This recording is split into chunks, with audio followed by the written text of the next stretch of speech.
Usually, a life-saving medical procedure happens in, well, a highly engineered environment, right?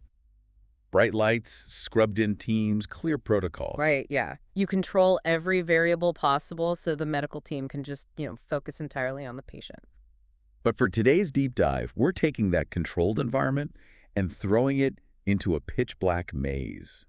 We're talking shattered concrete, twisted metal, and live wires. It's an absolute nightmare scenario. Exactly. We are looking at the on-the-ground reports for the magnitude 7 Kumamoto earthquake.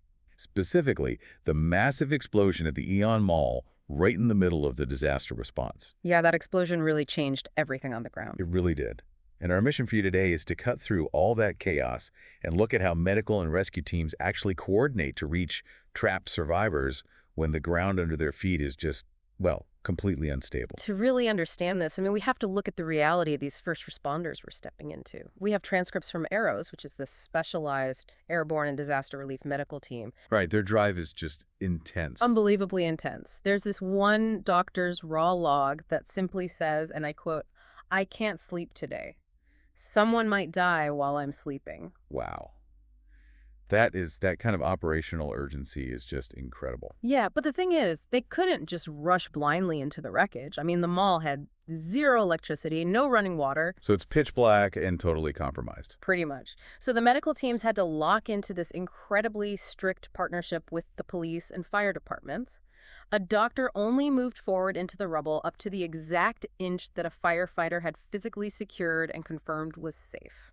Okay, so let's unpack this for a second. It's basically like a high-stakes, pitch-black relay race. That's a really good way to put it. Yeah, like the firefighters have to build and test the track, feeling their way forward in the dark, and only then can they safely pass the baton to the doctors to do the actual medical work. Right, because if a doctor drops that baton by rushing ahead and, getting trapped themselves, you've just doubled your casualties. Oh, right. You go from one victim to two instantly. Exactly. So the extreme environment dictates this level of absolute unwavering discipline. But wait, if it's pitch black and the doctors can't just run in, how do the firefighters even know where to build that track in the first place? Well, they have to rely on senses other than sight. And that's where the rescue dogs come in. Oh, right, the dogs. Yeah. The sight audio actually captures handlers directing the dogs with these sharp, rhythmic cues like check, check, check. The dogs sniffed along the perimeter from the outside until they finally caught a scent.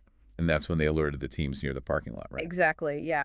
They pinpointed the general location so the human teams knew exactly where to focus. Finding them is just step one, though. I was reading about the timeline here, and the explosion at the Aeon Mall happened an hour and a half after the initial quake. Yeah, it wasn't immediate at all. Which is wild to me. I assumed it was all at once. Yeah.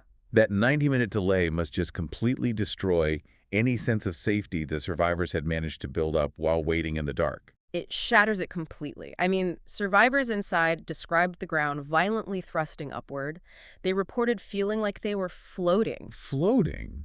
That sounds terrifying. It is. They were literally saying things like they were not feeling alive in that moment. Wow. And the blast from the explosion was so powerful, it peeled the roof completely off a nearby delivery truck. It just left its cargo boxes totally exposed. How does a survivor even process that? You survive a magnitude 7 quake, you're trapped in the rubble, and then 90 minutes later, the whole structure violently explodes around you. It's an unimaginable amount of compounding trauma. Right, so if I'm a rescuer finally reaching that person, they have to be entirely panicked. How do you keep them still enough to safely extract them? Without them thrashing around, shifting the rubble, and causing a secondary collapse. Well, that requires intense psychological stabilization. Rescuers don't just, tell a victim to calm down. That never works. Right, I'd probably panic more if someone told me to just calm down.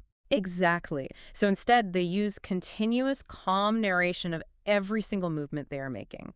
And they combine that with physical touch. Like holding their hand or something. Yeah, like a steady hand on the shoulder or doing rhythmic breathing exercises with them.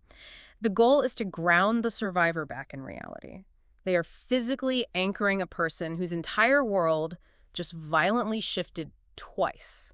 It really is an incredible synthesis. You've got firefighters, doctors, and rescue dogs all operating as one single synchronized unit inside this hazardous, completely pulverized structure. It's amazing. It forces highly trained professionals to override their basic human instinct to just rush in and help. Yeah. They have to replace that panic with methodical protocol. It really gives you a new appreciation for what goes on behind the scenes. So look around your own environment right now. If a sudden structural collapse happened in your neighborhood today, what invisible network of emergency coordination is standing by, ready to navigate the dark to find you?